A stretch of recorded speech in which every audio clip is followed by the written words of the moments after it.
بلال رضی اللہ تعالیٰ عنہ ایمان لایا عاجزی انکساری تواضع میں بکر، کیونکہ جو ایمان صحیح والا میں اس پہ چلتا ہے تو وہ تو عاجزی انکساری والا ہے.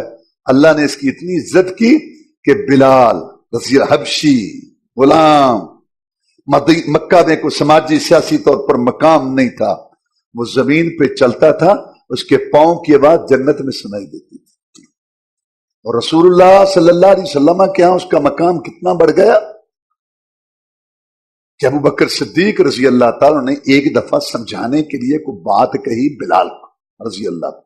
ابو سفیان آیا مدینہ میں صلح کی تجدید کے لیے.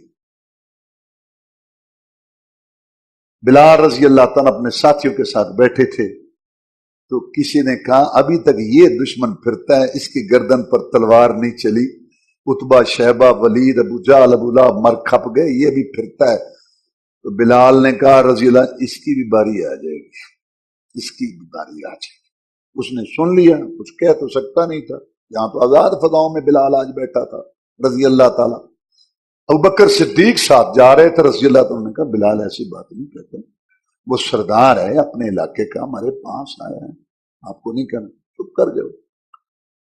بلال رضی اللہ تعالیٰ کو خرید کے انہوں نے آزاد کیا تھا. ابو بکر صدیق رضی اللہ آ کے رسول اللہ صلی اللہ علیہ وسلم کو بتائے یہ ساری بات. آپ نے فرمایا ابو بکر بلال ناراض تو نہیں ہوا تھا؟ پھر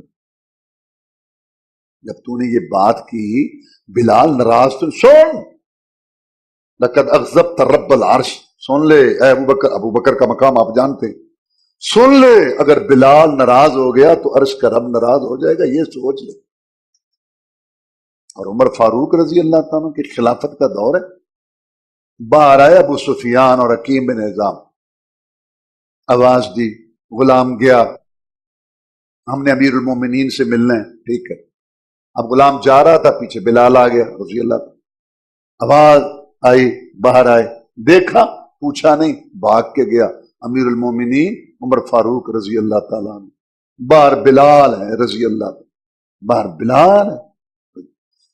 دنیا کا نامور خلیفہ، مراد رسول، جس کو رسول صلی اللہ علیہ وسلم نے مانگ کے لیا تھا، فاتح روم، ایران، شام، عراق، یمن، مصر، جو 2.5 فٹ کی چھڑی ہلاتا تھا، کیسر و کسرا اس کی دھمکی سے کانپتے تھے، وہ عمر اٹھا جیسے ایک غلام سردار کے سامنے آتا ہے، ایسے آیا بلال کے آگے رضی اللہ تعالیٰ کہ بلال حکم، میں عمر تمہاری کیا خدمت کر سکتا. ابو سفیان نے کہا کہ اے عمر رضی اللہ تعالیٰ، تو نے اس کو ترجیح دیا، اس کو ہم پر ترجیح دی، تو یہ تو سوچ لیتا کہ پہلے میں آیا تھا تیرے دروازے پر یا یہ بلال آیا تھا. اس نے کہا ابو سفیان ناراض ہونے کی بات نہیں ہے، اسلام میں معیار اور ہیں، دنیاوی جاہلیت کے معیار اور تھے.